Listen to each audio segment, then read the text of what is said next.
Hello everyone. Today we are going to discuss about some important practical units. Okay? और class 11th का ये है lecture. अब इसमें देखते हैं हम प्रैक्टिकल्स यूनिट करनी है आपको. Some important practicals unit. One by one देखते हैं और ये यूनिट काफ़ी इम्पोर्टेंट होती है. न्यूमेरिकल बेसिस भी है. तो देखते हैं फर्स्ट वन जो आपके पास में आता है वो आता है 1AU और जिसको हम बोल देते हैं 1 एस्ट्रोनॉमिकल यूनिट.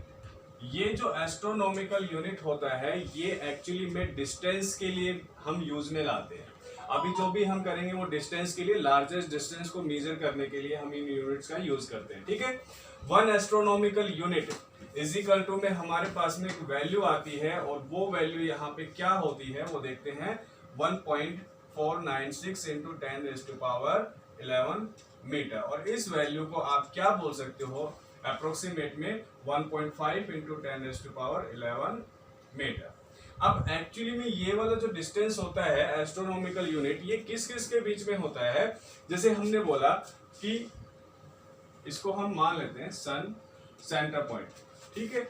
और ये हो गया अर्थ, इसका ये सेंटर. तो सेंटर पॉइंट से सेंटर पॉइंट का जो डिस्टेंस होता है ना उसको हम 1AU में लेते हैं. वन मतलब क्या हुआ कि एस्ट्रोनॉमिकल यूनिट के अकॉर्डिंग लेते हैं और जिसकी वैल्यू क्या होती है 1.5 इंटू 10⁻11 मीटर. ओके.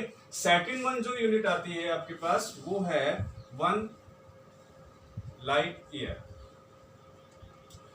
ये 1 लाइट ईयर क्या होता है कि speed of light in vacuum कितनी होती है 3 इंटू 10⁸8. और यही लाइट स्पीड अगर एक साल के अंदर जितना डिस्टेंस ट्रेवल करती है ना वो हो जाता है लाइट ईयर. ठीक है. अब इसकी वैल्यू अगर हम निकालते हैं तो कैसे निकालेंगे. 9.46 इंटू 10⁻15 मीटर ये इसकी वैल्यू होती है. ठीक है. लेकिन आती कैसे वो देखते हैं. Speed of light in vacuum या फिर हम बोल देते हैं स्पेस. ठीक है. वो हो गया 3.3 इंटू 10⁸8 एंड मल्टीप्लाई में 365 24 60 एंड 60.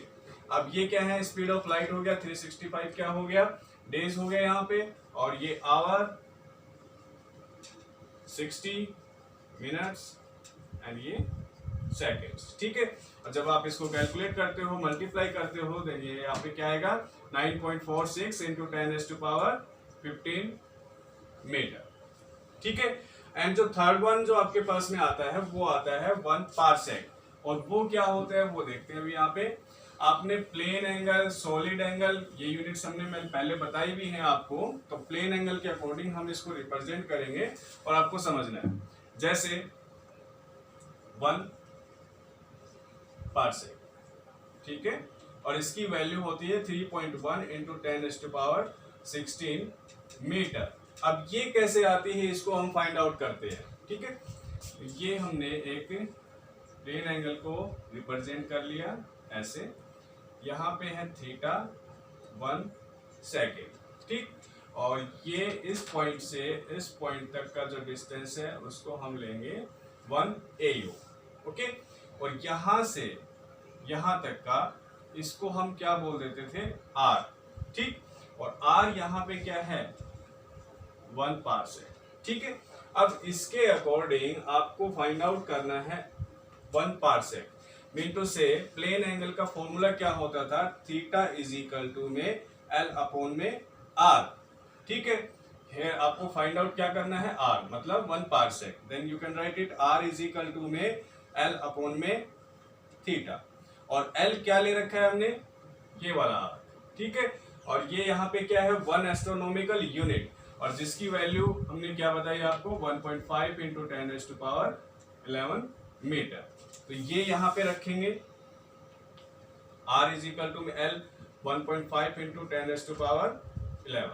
अब जो थीटा है उसको सोल्व करना है आपको. यहाँ पे उस थीटा को हम कैसे सोल्व करते हैं तो उसके लिए आपके पास में एक फैक्टर होता है काफी important pi radian. Is equal to में 180 डिग्री, ठीक है। Then 1 degree is equal to में पाई अपॉन में 180 and 1 radian is equal to में 180 डिवाइड बाई पाई। तो ये फॉर्मूलाज हैं, आपको याद रखना है। अब यहीं पे हम आर्क लेते हैं सेकंड के अंदर एंगल को, तो उसको कैसे रिप्रेजेंट करेंगे? देखो थीटा इज इक्वल टू में है 1 सेकेंड, इसको आप मिनट में लिख सकते हो 1/60 मिनट। और आगे अगर हम इसको सोल्व करते हैं डिग्री के अंदर, देन 1/60 इंटू में 1/60, ये हो गया डिग्री में। अब इसको अगर रेडियन में लिखना है देन हम क्या करेंगे? डिग्री में चल रहा है, इज इक्वल टू में 1/60 मल्टीप्लाई में पाई बाई 180, ठीक है। ये बन जाता है किसमें? रेडियन में, ठीक है। ये वाली वैल्यू आपको क्या करना है? थीटा फाइंड आउट कर लिया ना आपने ये, और यही थीटा आपको यहाँ पे पुट करना है। देन ये हो जाएगा क्या? पाई बाई 60 इंटू में 60 इंटू में 180 डिग्री, ठीक है। और जब आप इसको सोल्व करते हो देन आपके पास में वैल्यू क्या आएगी? 3.1 इंटू 10⁻16 मीटर। ये होता है 1 पारसेक, क्योंकि आप आर ही निकाल रहे हो ना, तो आर की वैल्यू ये आ गई आपके पास में, ठीक है। अब हम करेंगे relation between light year, astronomical unit हो गया और पारसेक हो गया, इनके बीच में।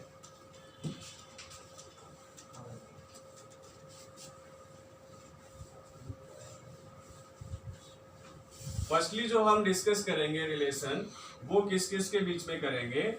लाइट ईयर और एस्ट्रोनॉमिकल यूनिट के बीच में।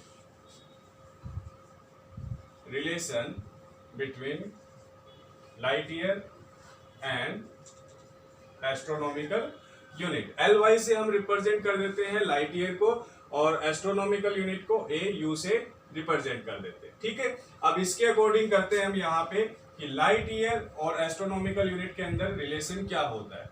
Then you can write it light year divide by astronomical unit. और ये आपके पास में होता क्या है? लाइट ईयर कितना होता है? 9.46 into 10⁻15 meter, 15 meter. And 1 astronomical unit is 1.5 into 10⁻11 meter, ठीक है। और जब आप इसको सोल्व करते हो तो 6.3 इंटू 10⁻4 मीटर। मतलब क्या हुआ कि light year divide by astronomical unit is equal to में 6.3 इंटू 10⁻4 मीटर है। Then 1 light year is equal to में व्हाट? यहाँ पे ये 1 हो गया, ये 1 है। देन 6.3 इंटू 10⁻4 AU इंटू से एस्ट्रोनॉमिकल यूनिट। अगर ऐसे ही आपको दूसरा रिलेशन क्रिएट करना है तो हम कैसे करेंगे? देखो, relation between parsec and light year, ये एक रिलेशन है। इसको आप फाइंड आउट करते हो तो ये कैसे होगा? देन वही रूल है, parsec divide by light year.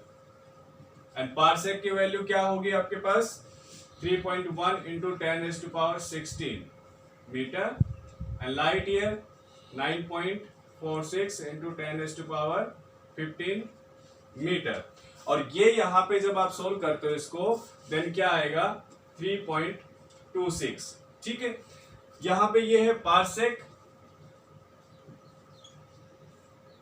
And light year is equal to में 3.26 है, क्रॉस मल्टीप्लाई कर देंगे। Then 1 parsec is equal to में 3.26 लाइट ईयर। ये दो वैल्यूज आ जाती है, रिलेशन के अकॉर्डिंग है। तो आप ये वैसे भी वर्बली भी फाइंड आउट कर सकते हो, अलग मेथड से भी, ठीक है। तो 3 यूनिट हो गई आपके पास में। अब इन यूनिट्स के अलावा हम छोटी यूनिट्स और भी होती हैं जिनके बारे में देखते हैं।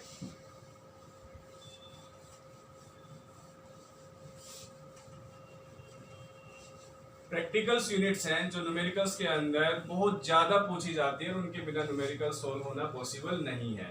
तो जैसे for example micron, micron mu से रिप्रेजेंट कर देते हैं। अगर ये हो कि माइक्रोमीटर, देन आप इसको कैसे रिप्रेजेंट करोगे? माइक्रो की वैल्यू क्या होती है? 10⁻⁶ और ये मीटर हो गया, ठीक है।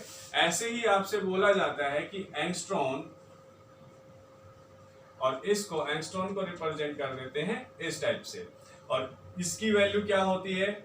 10⁻⁻10, ठीक है। अगर मीटर होता है देन आप मीटर रिप्रेजेंट कर देते हो यहाँ पे, नहीं तो वैसे आप उसकी वैल्यू को छोड़ सकते हो। ऐसे नैनोमीटर की बात करता है, नैनोमीटर, तो नैनोमीटर का मतलब क्या हो गया? Small n m, 10⁻⁹ meter. Next में है पिकोमीटर, पिकोमीटर इसमें क्या होता है? 10⁻12 मीटर, ठीक है। नेक्स्ट में फर्मी, एफ एम से रिप्रेजेंट कर देते हैं, और फर्मी कितना? 10⁻15 मीटर। इस टाइप से ये स्मॉलेस्ट वैल्यूज है आपके सामने, जो मीटर्स के अंदर डिस्टेंस की यूनिट होती है, ठीक है। नेक्स्ट में अगर हम प्रेशर की बात करते हैं, तो प्रेशर में क्या होता है? 1 बार, बार यूनिट होती है प्रेशर की, ठीक है, और वैसे पास्कल भी होता है। देन उसको हम क्या से लिखेंगे? 10⁻5 न्यूटन पर मीटर स्क्वायर, या फिर आप 1 बार इज इक्वल टू बोल सकते हो 10⁻5 पास्कल, ठीक है, जिसको पी ए से रिप्रेजेंट कर देते हैं। एंड नेक्स्ट सेम है, 1 बार इज इक्वल टू में 760 टोर भी होता है। मतलब क्या हुआ कि टोर भी यूनिट है किसकी? प्रेशर की, ठीक है। अब इसके बाद में एक यूनिट होती है मास की। मास के बारे में अगर हम डिस्कस करते हैं तो क्या होता है? जैसे टन बोलते हैं हम, 1 टन, या फिर 1 metric ton is equal to में इसमें कितने किलोग्राम होते हैं? तो वो कितने होंगे यहाँ पे? 1000 केजी। अगर आपसे बोला जाता है 1 quintal, then 1 quintal is equal to में 100 केजी, ठीक है। और जो लार्जेस्ट यूनिट होती है मास की, वो क्या होती है? 1 CSL, CSL, जिसको आप बोल देते हो चंद्र शेखर लिमिट, CSL, ठीक है। और इसके इक्वल में क्या होता है? 1.4 टाइम्स द मास ऑफ सन, ठीक है। तो इस टाइप से ये कुछ इंपॉर्टेंट यूनिट्स थी जिसके बारे में हमने आज डिस्कस किया है, और बहुत इंपॉर्टेंट है, आपको इनको लर्न करना है, इनको समझना है, क्योंकि इनके बिहाफ पे ही न्यूमेरिकल सॉल्व कर पाओगे। Okay, see you later, thank you.